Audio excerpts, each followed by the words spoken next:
Okay, so I'm here on the 14th of April, 2025 with Eric Johnson at his house in Chesapeake, Virginia. I live with him and we're doing a oral history for Dr. Fretwell's ODU oral history program course. He's signed a release form and a deed of gift, and you consent to this interview and understand the implications of the release form and the deed of gift. Yes, I do. Okay.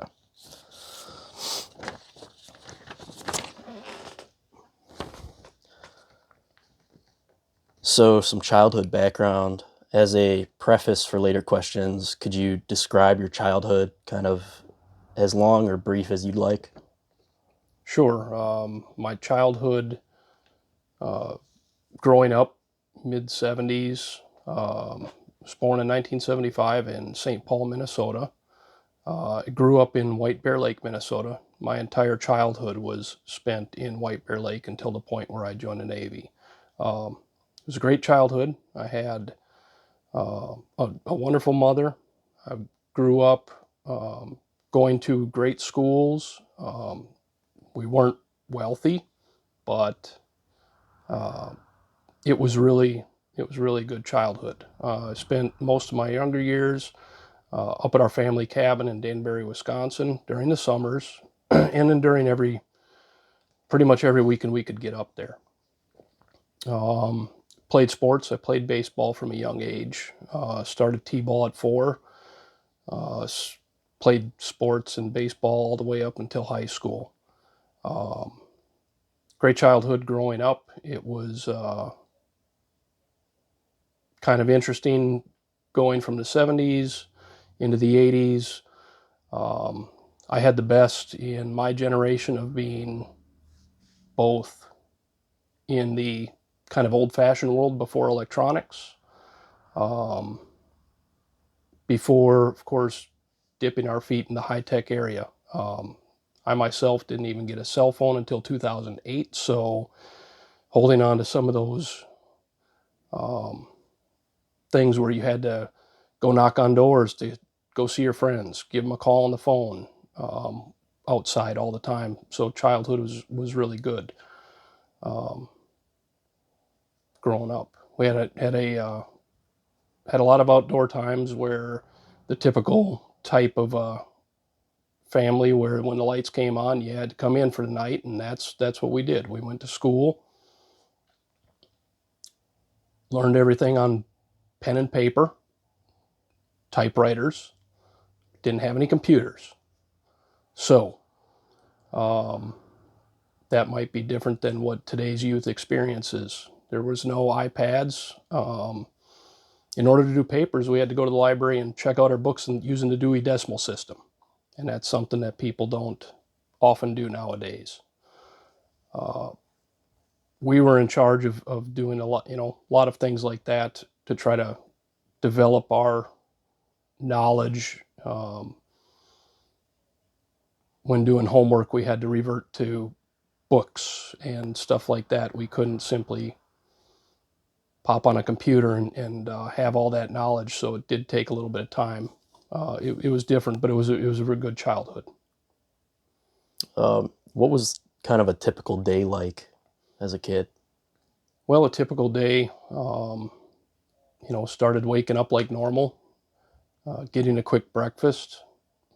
Depending on what period of childhood that I had, would be walking down to the bus stop or walking to school, depending on where we were at, and get in through school, get everything set up, go to your classes, come back from school, and usually finish up on homework. That was the first thing we always did. We grew up early as latchkey kids, being that my mom and dad had divorced at an early age. I was only 5 years old when they got divorced. So my mom spent a few years being able to work at jobs that kept her home most of the time, to kind of see us kids off to school and then back from school. But After a short while, I would say I was probably in the second grade. Yeah, first or second grade, and I had a key in the bag, and we were there at the house, getting our homework done until she got home, had supper, and then we went out and played. Often with the neighborhood kids, or it was sports practice, or it was something like that. That was the typical day, and it was kind of a wash, rinse, repeat type childhood. Just like I would suppose most kids of the generation nowadays. How did having grandma as a role model shape your opinions on positive motherhood or what a good mother looks like? Well, absolutely shaped my opinion. I'm sure every kid would say their mother's the best mother in the world, right? We only have one, but she was extremely hardworking. She got us everything that we needed to survive, and everything that was taught to us as a child shaped how we would be as an adult. And there were, periods where we knew. I have one sister, and we knew that from a young age that life was not particularly easy for my mother, and we understood that. So we tried to do the best that we could to help her get through all that, be good kids, get good grades, do well, and make the right decisions. We were always taught it from a young age to make the right decisions, and we knew the consequences of making wrong decisions and how that could set you back. So everything was pretty much explained to us. We understood, and luckily we took that on board.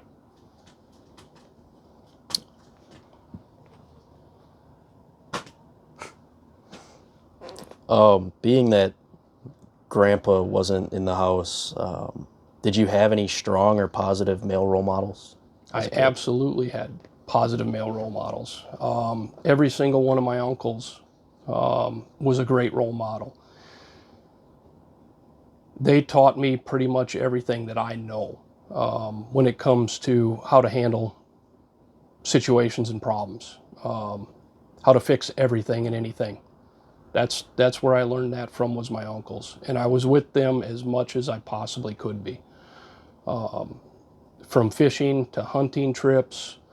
Hell, and everybody in our family, what they did is when they had a project, they would come together and they would just do the project. Whether that was putting on an addition, whether that was resealing driveways, whether that was doing a plumbing job, re-roofing houses, all of those items, when it comes to construction and mechanical stuff, was learned through them.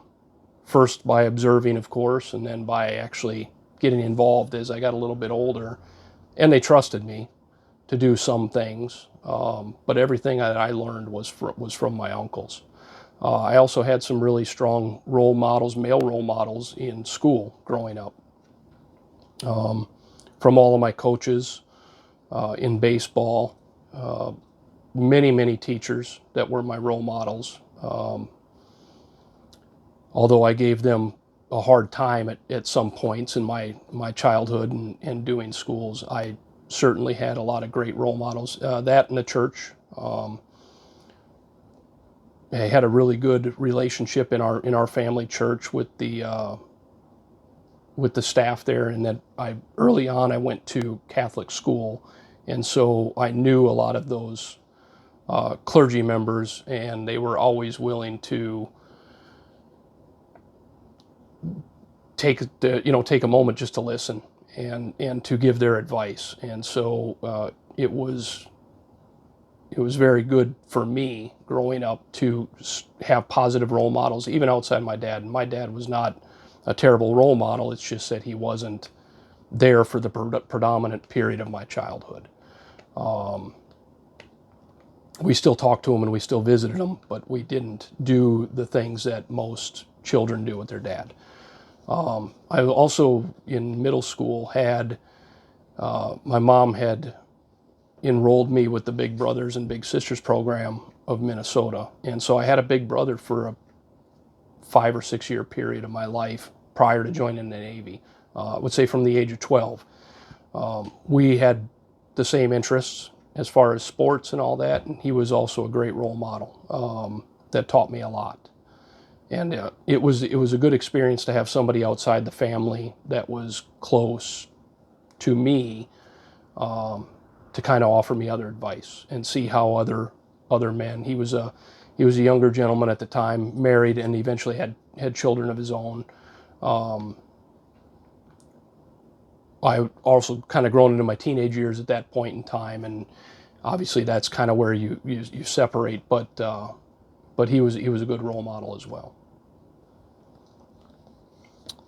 So, as far as military service and everything goes, what's kind of your connection familially or through friends or around, like locally, to the military? What kind of made you want to join? Well, certainly in Minnesota, locally, and even within the greater part of the state, we don't have a strong military presence.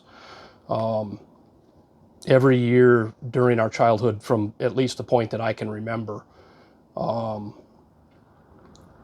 because our cabin in Wisconsin was so close to Duluth Superior area, every time we would go on vacation, we would go to Duluth. I think it was about the time I was 4 or 5 years old, in the summer, so it would have been probably around 1980. We had taken a little road trip from the cabin to Duluth, Minnesota, back over to Minnesota, which was only about 45 minutes away. That particular week, they had a Navy cruiser or destroyer, and I can't remember which it was. But I remember seeing that ship coming into the harbor and the sailors getting off the ship. And from that time, I knew that I wanted to join the Navy. I don't know why I had such a strong pull to that, but that's something I never forgot, and it's something that I had set my eyes on. So I became really involved in reading a lot about military history. I also loved aviation, and so we did air shows every year. I want to say I was probably about 12 years old at the time. We went back up to Duluth and the air show was in town over our time, our vacation week at the cabin. And my mom was always she was always very outgoing, and she would ask anybody anything. It didn't matter. She was not embarrassed to ask anybody anything. So the Blue Angels happened to be in the hangar, and at the time, there was one of the pilots there, and I can't remember which pilot it was, or what plane pilot it was, what the number was, but she had gone up and asked him if I could just put on a Blue Angel helmet and hop in the cockpit, and he's like, "Yeah, we can't really do that." But she asked him again, knowing that I had built models and I was really big into the Navy. Anything Navy just kind of enthralled me. And interested me. So she'd asked again, and I think reluctantly those guys agreed. And I don't know how, but somehow I got to sit in the cockpit, knowing now what I know, being part of naval aviation for the better part of, 2.5 decades. They shouldn't have done that, but they put a helmet on me, they put me in the cockpit, and they took a picture of me, and then the pilot signed it. So somewhere in my belongings, I have a picture of me as a young boy sitting in the cockpit of an aircraft. But the Navy, to me, seeing those interactions, it was just always a goal of mine. As far as the family goes, my grandfather was in the Army during World War II, and all of my uncles had served, less one. But three of my mother's four brothers had served in the Army. So going into the Navy was just something I always wanted to do. It's not because I didn't want to do the Army. It's just something about that childhood connection when I saw the sailors and I saw their dress blue uniforms. That was what I wanted to do. Being that you said you were part of naval aviation, could you give an overview of your career, as long or brief as you'd like? Sure. I started out by joining the reserves on a what they call a 2x8 program in October of 1992. And what that does is it pretty much pumps you into the reserves right away. You're deferred for boot camp. But we went in 1 week in a month. I was 17 years old. It was in between, um, or I guess it was my junior year, or just in between or just prior to my senior year, um, where I joined. And I had gone into all the reserve weekends and done all my training up until the point where my initial training to go my 2 years of active service. So that would originally I was supposed to leave in June, and it got delayed because they had, I guess, too many personnel there running through the system. So I had been delayed until August of 93. In August of 93, I went to boot camp and immediately started, basically from August of 93, my active time in the military. I was scheduled to be released in August of 1995. After completing boot camp and advanced seamanship training, I reported to the USS Kearsarge, which is an amphibious assault ship out of Norfolk, Virginia here. That was my first 2 years. I really, after completing all the workups, because it was a brand new ship, and making the maiden deployment on it, I really wanted to re-enlist and stay in the Navy. And I had a few options that I could kind of go into. There was folks that were pulling me into the submariner direction because I had a very good independent ability to work independently. And that would have been on the logistical side. I had others pulling me to try to go gunner's mate, because I was a 50 cal gun captain on board that ship for almost a year and a half.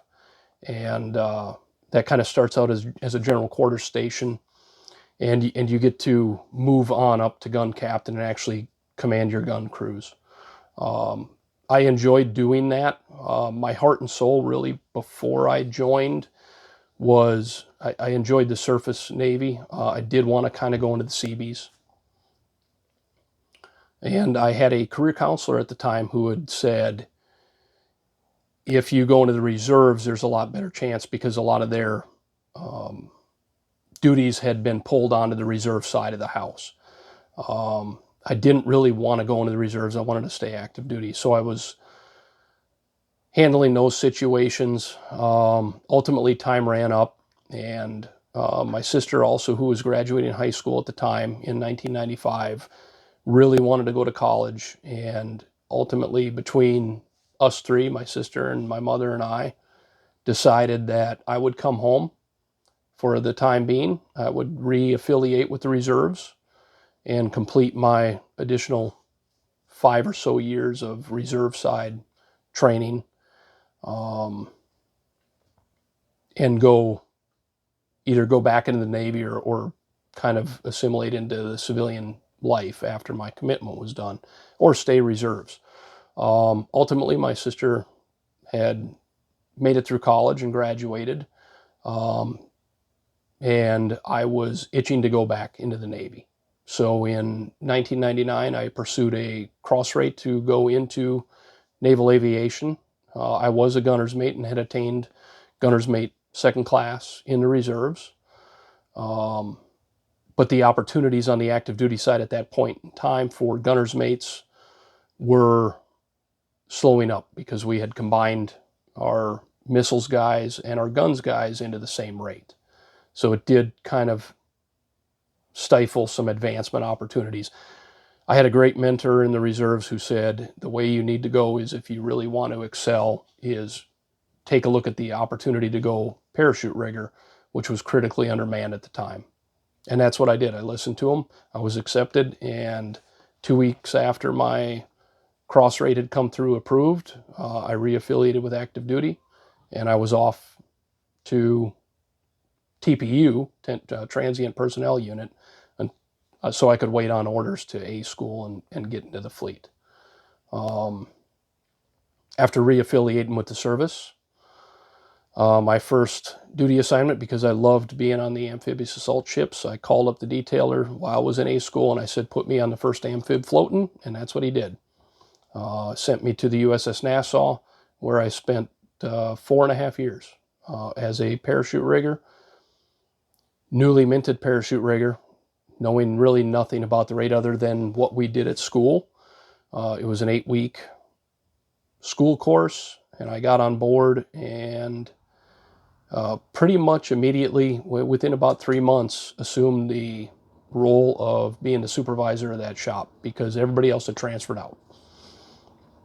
It wasn't bad. I was a pretty experienced leader at that point in time, enough to lead a work center. I buried my head in the books, lived on board ship, so it was easy. Every night I read tech manuals. I read our hierarchical instructions on how we're supposed to run stuff. I learned the job, and I did it well, and I spent 4 years on the Nassau, reporting there as a third class because I had to give up a pay grade from E5 to E4 in order to reaffiliate, and I left the Nassau as a first class. From that point in my career, I went on to AIMD Oceana to be a production LPO, which is leading petty officer. I spent 2.5 years there, and shore duty was not my cup of tea, so I went back to an amphibious assault ship. During the course of my time on board the Kearsarge again, I had some problems with the knee, had to come off for a little surgery and a little medical time. I was subsequently reassigned to VFA 31, which is Strike Fighter Squadron 31 out of Oceana. Stayed with squadrons, both through VFA 31, making a deployment, onto VFA 106, which is a training squadron. Went from VFA 106 down to HSM 48 in Mayport. They are what we would call anti-submarine squadron, light, redesignated for maritime strike, and so we did anti-submarine plus maritime strike missions. I stayed down there for 3 years, came back up to Virginia to go to another training squadron, VAW 120, who trained fleet replacement pilots and aircrew here in Norfolk, Virginia, on the E2 and C2 platforms. So the E2C Hawkeye and the C2 Greyhound, which is our transport vessel or transport aircraft. Along the way, I had picked up Chief Petty Officer at VFA 31. I went through VFA 106 and HSM 48 as a Chief Petty Officer. I was promoted to Senior Chief Petty Officer out of VAW 120, and I did a twilight tour at AIMD, which is our Intermediate Maintenance Department facility in Norfolk, Virginia here, 3 years, and then retired from there. And you served during times of conflict, correct? Yes. So what was that like in terms of the climate of kind of the job and the world at the time? Sure. The two conflicts that I had served is obviously, you know, the biggest one was the global war on terrorism. Post 9/11, we had been involved for the majority of my career. It really, the entirety of the rest of my career after joining active duty, because I only came in about 1.5 years prior to 9/11, or a little bit more than 1.5 years prior to 9/11. In 1995, I was involved in the Adriatic Sea. Certainly back then, we had the Serbo-Croatian War going on, and that was a huge conflict. We operated from a distance to monitor that situation, essentially. So there was really no hot war going on in the Adriatic, but we were there to support them. We could certainly see with the bombing missions, on Operation Deny Flight, we had the airspace secured. I was on an amphibious assault ship at the time. We were very close to the coastal area and providing support for that operation. There were instances where we were called to general quarters to essentially man the battle stations during the course of that deployment. One I can specifically recall is anytime that you have small boats running in the area, you have a standoff from our vessel. Anytime that standoff looks like it's going to be breached, you're called out to man the gun crews. And we did that several times, really with no thought about what was going to happen other than if we had a vessel come in. So there were several occasions where we had to man the guns in order to protect the ship. We had the air element there, which could do so much from a distance. But if they got in closer than that, it was up to the ship's crew to handle that. So there were several times during that deployment where that happened. Fortunately, we were never fired upon. We did have some small boats that would come in and harass us in that point. And then we had an Air Force captain, Captain Scott O'Grady, who was flying out of Aviano Air Base during our deployment that was shot down. It was our ship that had the MEU on board to go get him after, I believe it was 6 days of evasion. I think it was on the 6th day that he was recovered by personnel from the MEU from our ship. And that was an interesting time. When they were coming in, they were taking gunfire coming out. And so even though we're not right there with them, we understand that that was a pretty hostile area. I remember distinctly when those birds hit the deck because they came in so hot. We were very close to shore, operating very close to shore, and we did have to man the gun crews for the recovery in case those assets were sent out to pursue them. But that was one time. I always had on the thought was we were going to do our job if we had to. Fortunately, at that point in time, we did not have to. After 9/11, I made 2 deployments that we were really involved in operations. Certainly, the 02-03 deployment for me was the biggest one, in which I was on the USS Nassau at the time, and that was more up close and personal. We, during the opening phase of Iraqi freedom, were the first MEU to launch our vessels. We made an amphibious assault on Iraq through the port of Qasr after it was secured, and sent our MEU into Iraq.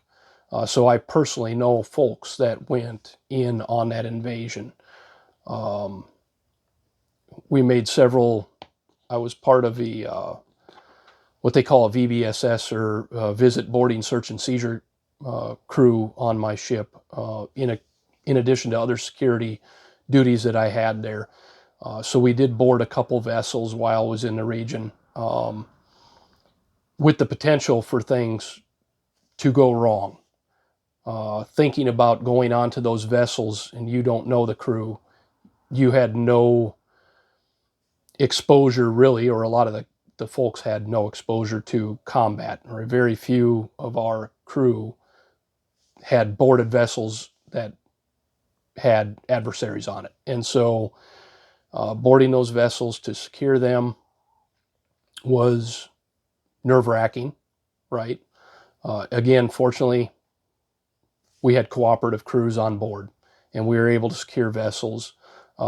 We did have one mine layer where we took, prisoners back to the ship and were able to process them. So I did see some ancillary items of combat, but never involved in combat myself. but we did our part. It was a long deployment. That was a a 10-month cruise. Call it a cruise, a 10-month deployment for us. But we were next to the beach in Iraq for a great amount of that deployment, and literally could see the shore every day. So we knew things were going on. With VFA 31, I deployed to the IO, and of course we had air crew every day that I was briefing on the maintenance side for their flights with the status of the aircraft, and those guys were dropping bombs every day. And so I knew that I needed to give them a good product in the maintenance aspect so they could get their job done. We had supported the crew with air support, and we had taken out several high-value targets on that deployment. Not only guys from VFA 31, but the entire CAG 8 or Carrier Air Wing 8. Folks did a tremendous job on that deployment. So looking at conflict, for me, it was, I guess, really not a big deal. I wasn't up and close and personal with it. And so, but I knew the folks that were doing it, and it, for me in my support role, it made me happy to be there and help them do their jobs. How did the Navy influence relationships, both familial and romantic? What impact did serving and being away from home have on those two spheres of your life? Well, it's different, I guess, for the service member than it is for the family. Certainly because we had planned right, we had a solid base here at the home front, so I could go out and do my job. For me, it was not as difficult, right, as it probably was for the family back home. There's difficult times. Certainly being in the Navy and with your mother and I, of course, we are far from home already, and that makes it difficult when it comes to raising a family. We really had no support structure down here. So it was easy enough to, while I was gone on deployments, and we only did one of them, one long deployment. Had a lot of travel involved with the training squadrons where I was gone every few weeks, but that was, 2 weeks at a time, 3 weeks at a time, so that was a little bit easier. But certainly the distance can make for some tough times. I think that after the deployment, because I always kind of had to be out and doing stuff, my job was important, and I enjoyed the separation a little bit. Sometimes the shorter trips make for a good relationship because you understand the value of having that person at home. And so it was going in and out on little detachments and stuff like that is sometimes, I think, beneficial. Might be hard during a couple of weeks, but you're home, and then you see the value of being apart and then being closer together. I think it makes those instances better.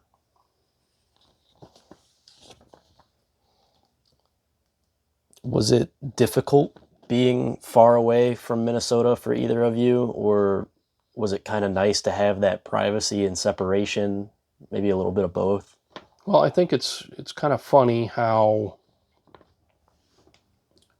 when you look at it where our lives are so different, because it seems like every time we go back to Minnesota, and now that we've, grown older, we used to get back to Minnesota at least once a year, maybe once every year and a half. And now it's like once every 2.5 to 3 years that we're back there. For us, it seems like nothing ever changes. It's always the same. Because we stay in contact with those up there. But I think for the family up in Minnesota, they're probably, wondering how we can do this sometimes. I think you get used to it. And eventually we've gotten used to building our life down here. So yes, it is difficult because you don't have that support structure there, that a lot of families do. When somebody has to go somewhere, if I was gone and your mother had to, was sick or had to go to work, she doesn't have the sisters and the brothers to kind of take over and grab the kids and go help us out. It's a 1,400-mile trip, so it's not real close. But I think we've done well, and we got used to it. Can you give background on how long you've known Mom? I've known Mom for, well, a long time. We've been married for almost 22 years, so yeah, probably, since she was a little kid. She was my cousin's best friend, and so I always kind of knew her growing up. She was always around at a lot of the family get-togethers at the cabin too, growing up. So even though I'm 10 years older, I still remember them being around. Yeah.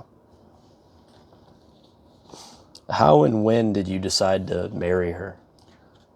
Shortly after my last deployment with the Nassau, we were communicating. It wasn't very long after I got back that we decided she was going to move down here. And she moved down in, gosh, I want to say it was July of 2003. So we weren't dating very long at all. And Mom had moved down here around that time, July 2003, maybe August. We rented this house that we're in now, and we were married in November of 2003. So yeah, it was kind of a whirlwind thing. It happened really quick, but yeah, 22 years later, we're still here. And you kind of touched on it earlier, but did the Navy place any strain on that marriage at all? Well, I think it always does, just because we had made the decision early on that your mother was going to kind of be the rock for the family back here. And so my job in the military kind of took importance over a lot of things. I think that there's a lot of things your mother missed out on being able to do because we almost immediately from the time that we got married knew that we wanted to have kids. We knew we wanted a lot of kids. We didn't know how many at the time. So I really, yeah, I think there was a strain. I think your mom missed out on a lot of stuff, and so maybe that's a strain. But we did, we did what we had to do to kind of get by. And as I progressed in my career, it just seemed like the right decision that your mother stayed home to help keep that stability here for the kids.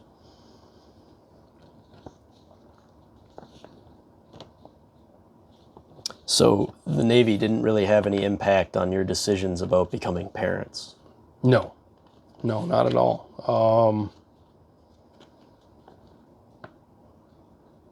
It didn't seem to affect, really, if anything, we had great benefits with the military system, so we knew we were well taken care of.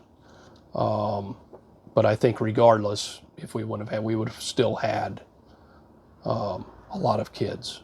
We, quabbled over the number, like I said. Ultimately, after the fourth one, I think that's kind of when we said, okay, that's probably enough.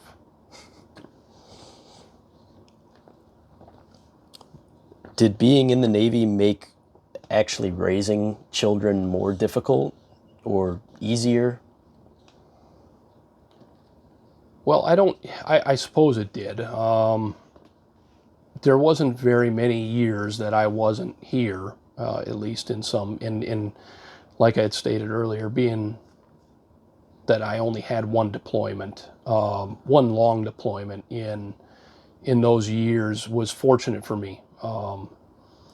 In my, at least in my position in the military, at the point in time, I had kind of exhausted all of my deployments by the time I was a senior leader. And the opportunities for deployments, or at least the perspective for deployments at that point in time, we kind of work ourselves out of that seagoing realm, in that we don't see a whole lot of those. So I was fortunate to reach that point in my career shortly after we started having kids. So I think if it made anything difficult, me being gone was probably the difficulty, especially in some of the detachments, because I did do a lot of detachments while you kids were growing up.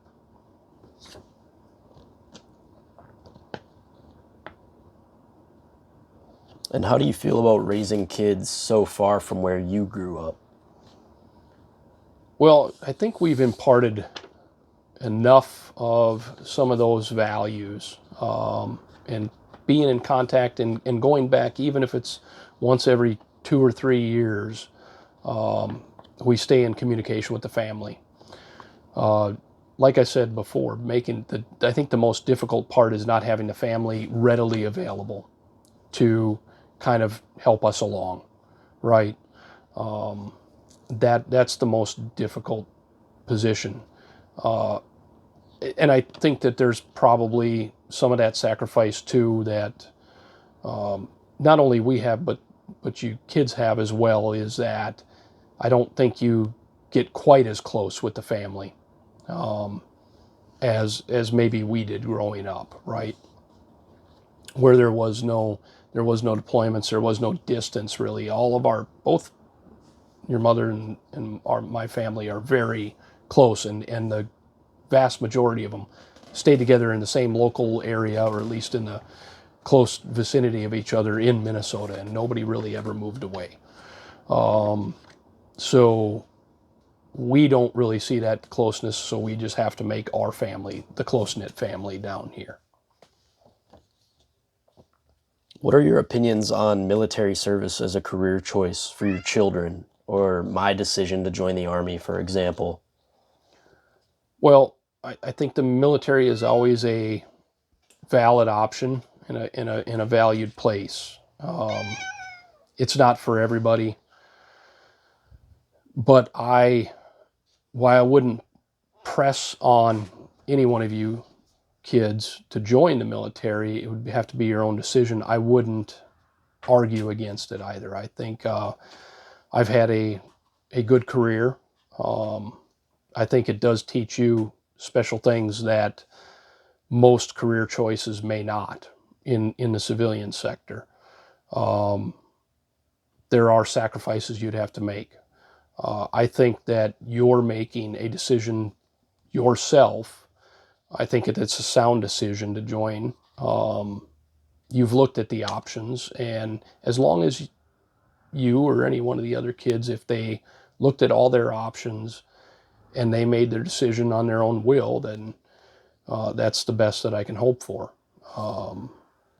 So I think you'll have a good experience in there, and I would never say that you're not doing yourself justice if you know, do your time and get out. Or I'm not a recruiter, certainly. I would make a terrible recruiter anyhow, but do what you can with your time while you're serving, and that'll help. Do you find fatherhood more peaceful post-retirement, or is it kind of just the same? Well, I think a little bit of it's just the same. It's still a lot of run around. You still have being that everybody's kind of growing up, we can kind of see the cusp of you kids getting your own careers and starting your own families and doing all that stuff. And so we kind of want to hang on to that as much as possible. But I think you're always going to be a father. You're always going to worry. You're always going to just like your mother does. Always going to worry about your kids, no matter how old they are.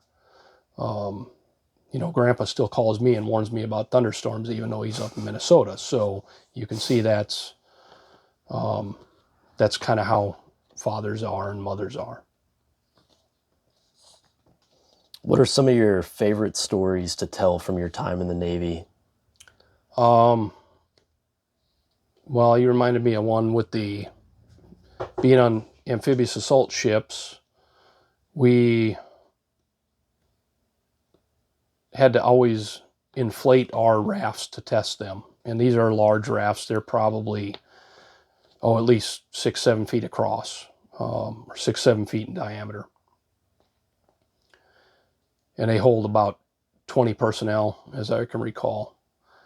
And we would inflate those when they came in for their inspection criteria. And we always used to mess with the Marines, because we'd always, inevitably, the Marines on board a ship, when they're not training, really don't have a whole lot to do. So they find gathering places, and one of the places that they would gather is in the hangar bay, and it would always be outside of my paraloft, or the PR shop, the parachute rigging shop. So I would pack these things up, inflate them, pack them up, roll them out, and then I'd set them outside the shop because they were just too large to store in the shop. We'd usually have too many of them. 3 or 4 of those things would fill up my shop. I had a very small shop. So we'd set them outside and we'd tag them for the squadrons to come by and pick them up. And inevitably, because the Marines, which is usually the grunts or the infantry guys, didn't have enough to do, they would find a seat.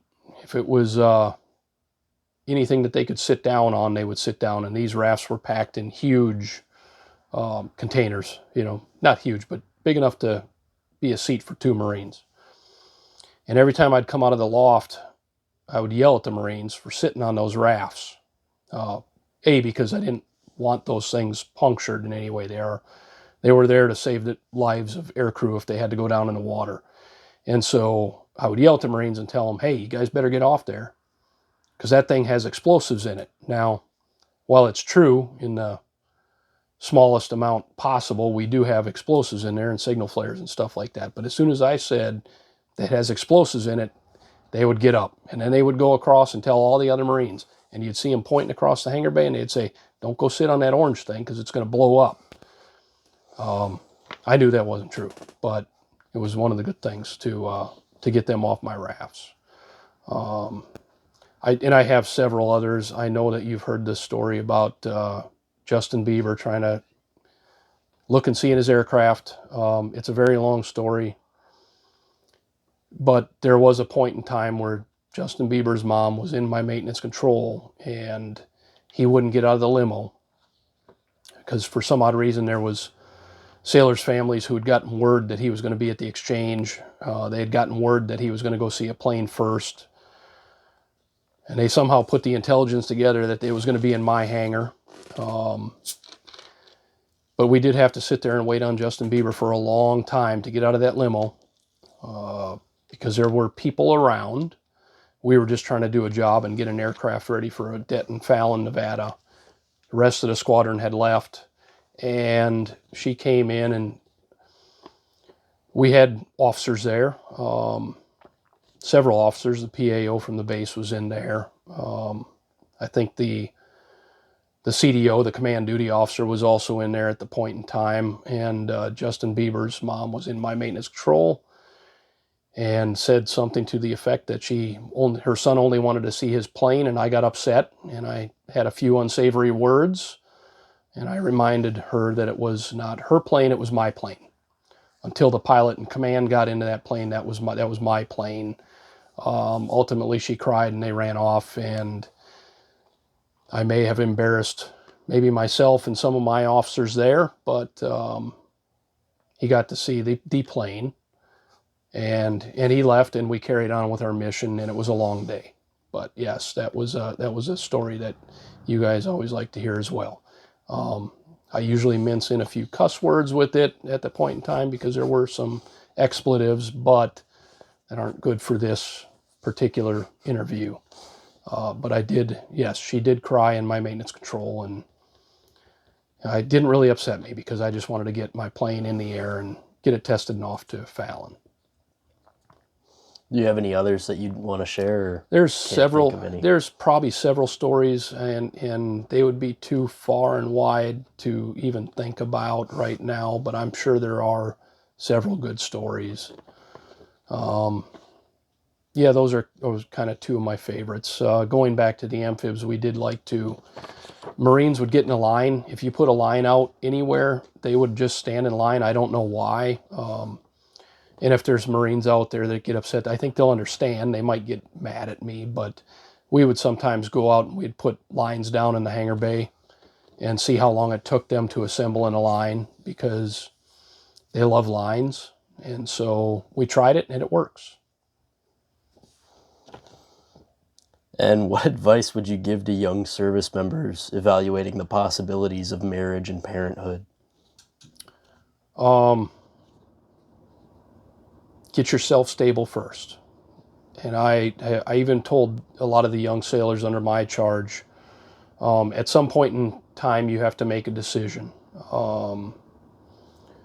You've got to figure out if family gets in the way of the military, and we value all of our family members, but if you're going to have a conflict between family and the service, you're going to have to pick one or the other. They both deserve your utmost attention, but being in the military service is very taxing on a family at points if you don't have a stable home front. So you need to make sure that everything is set. I always like to see families. I always used to give the advice to my sailors who are young like that. Get a plan together to get the home life stable with the kids, with the spouse, and just make sure that they understand that while they're really not there to support you or serve you,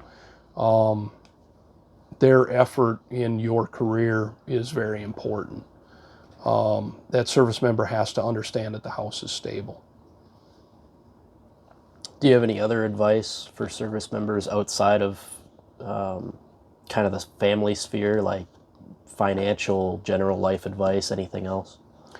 Yeah, just leadership does a really good job nowadays of giving a lot of information.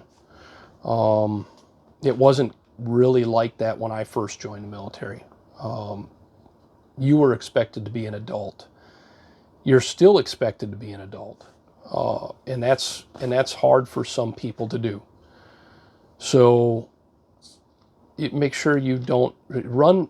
If you're going to make a decision, if it's a large financial decision, it's always best to run it by not only leadership in the military, but run it by family, and get their take on whether they think that's a good. Ultimately, I had several mentors of mine that always said you can influence people's decisions all day long, but you can never make them make the right decision. And so I think just giving them the information, helping them along their way, and letting them know that what the consequences of making bad decisions are. And will ultimately, if you give them all the wealth and knowledge that you have, and their family members and maybe their other mentors outside the military, hopefully they'll make a good decision. But make solid decisions. Always think about if I go down this route, what is it affecting? And as long as that risk is acceptable and it's solid, then you know it's good. And if you had the choice, would you do it all again? Yes, yeah, I absolutely would do it again. I would redo everything again, just probably the way I did it. the first time. There might be certain things I would tweak, but I would do everything again. What might you change if you did it again? Well, I think I would probably change some of the decisions that I made, right? Whether they were smart decisions. As a young kid, you always make dumb decisions. You always do stupid stuff. I turned out pretty well.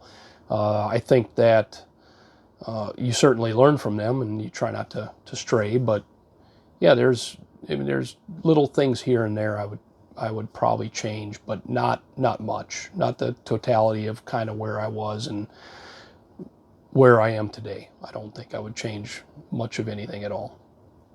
All right. Well, that's all I have for you. If there's anything else you'd like to say, you can say it now. Otherwise, we're all good. All right. Well, thank you. Thank you.